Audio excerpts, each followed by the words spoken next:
Hi, I'm Emma Clark. My name is Lydia Timms, and I'm a student physical therapist at Anderson University, and I'm going to be working with you today. Is that all right? Mm-hmm. Great. So we're going to be doing today is an abdominal exam. What that is basically examining the abdomen area using a couple different techniques. We're going to be listening with a stethoscope. We're going to be doing a little bit of percussion, which is kind of a light tapping, and then palpation, which is using my hands to try and feel the various organs, make sure that they're kind of in the right spot and the appropriate size. Does that sound like something you're okay doing? Mm-hmm. All right, so before we get started, you need to use the restroom. All right, and what would you like to be called? Samuel. Okay, Samuel. So if you don't mind laying back for me and taking off your shirt.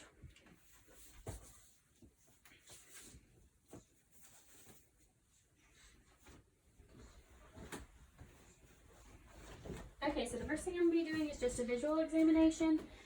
Samuel, have you recently felt bloated?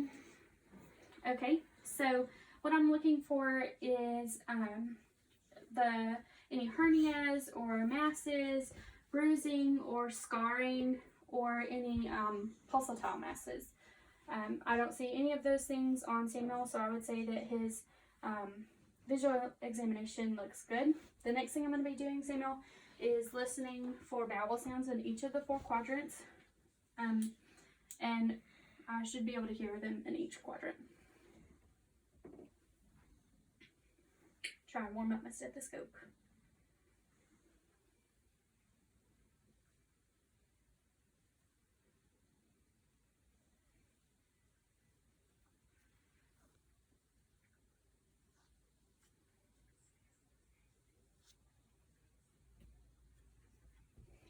Great, so I heard bowel sounds in all 4 quadrants, which is a normal finding, so that's good.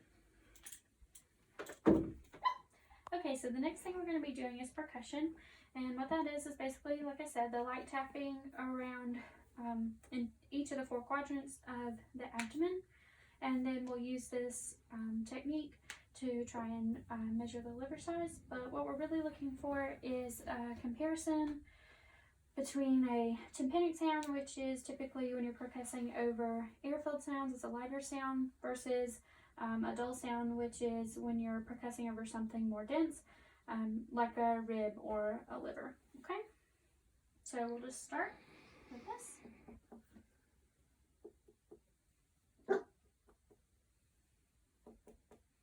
Okay, so we heard a tympanic sound in all 4 regions, which is normal because most of the structures in the abdominal region are mainly air-filled. So what we're going to do now is measure for the liver size. So I'm going to come over to the midclavicular line, in line with the belly button, and percuss upwards till we hear a shift in sound between the tympanic and a duller sound.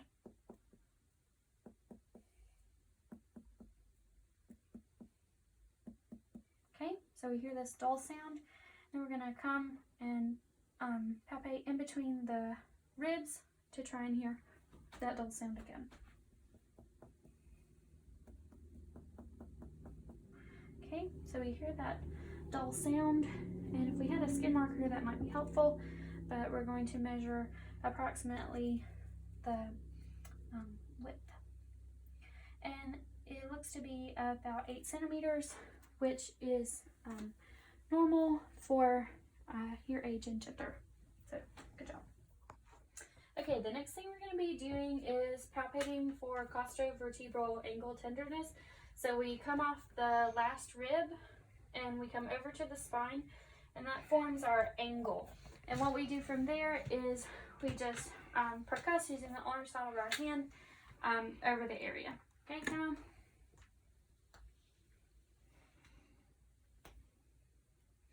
Was there any tenderness with that? No. That's a good thing because tenderness over this area can be a sign of inflammation of the kidneys. Okay, the next thing we're going to be doing is palpation. And so what I'm going to do is I'm going to start out with some light palpation in each of the 4 quadrants. And this is just using the pads of my finger to try and get the patient used to my touch, the temperature of my hands, and hopefully help them to relax. So then I'm going to move to deeper palpation. What we're doing in the right upper quadrant here is we're really feeling for the liver. Samuel, if you don't mind taking a deep breath in for me. and kind of sneak my hands up. You can let it out and under that rib cage, try and feel the anterior surface and the border of the rib. I can also do this by hooking my fingers under. Sam will take a deep breath for me if you don't mind. And doing the same thing with my fingers under and feeling the border and surface of the liver. In the left upper quadrant, what we're really going to be feeling for here is the stomach. The spleen is also in this quadrant, but we should not be able to feel it unless it is enlarged. So that's mainly what we're feeling for here. In the left lower quadrant, we're mainly feeling for the colon, and there can be some tenderness here, but it shouldn't be anything uncomfortable, just a little bit of tenderness. Do you have any tenderness with that? Okay. And then the next quadrant is the right lower quadrant, and mainly what we're looking for here is going from the ASIS to the belly button and going 2/3 of the way in between there and trying to palpate McBurney's point. And if there is tenderness in that area, then that can be indicative of appendicitis. The last thing we're going to be doing is palpating for the borders of the abdominal aorta. So if you don't mind taking a deep breath in and then letting it out for me. I'm going to press in until I can find the borders.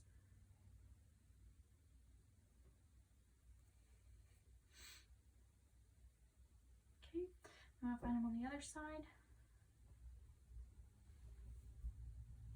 And then measure that distance. Once again, a skin marker would be probably much more beneficial here, but measuring, we're at just over or just under 2.5 centimeters. So normal is 3 centimeters. So that would be a normal sized abdominal aorta. Okay, the next thing we're going to be doing are some special tests. And so the first one we're going to be doing is Murphy's sign, and what that is testing for is inflammation of the gallbladder or cholecystitis. So what I'm going to do is I'm going to have the patient breathe in, and I'm going to be pushing down. And if you can let it out, if when he is breathing in and I'm pushing down, if he has pain that causes him to stop breathing in, stop inspiration, then that can be a positive Murphy sign, and that means that there could be some problems with his gallbladder. The next ones I'm going to be doing are all dealing with appendicitis. So the next one is Rovsing sign, and what that is pressing down in the left lower quadrant, and if palpating deeply here causes pain in the right lower quadrant, then that can be indicative of appendicitis. The next one is the obturator sign, and what that is I have the patient flex the knee to 90 degrees, flex the hip to 90 degrees, and internally rotate the knee, the hip, and if that causes pain, then that can be a sign of appendicitis as well. And then the last one is if he has his hip flexed and knee flexed, and I'm going to have you push against my hand, and if that causes pain, that's a positive psoas sign. And those last three were all indicative of appendicitis. Okay, so that concludes your abdominal exam. Do you have any questions for me? All right, well, it was very nice to meet you, and I look forward to working with you again. Thank you.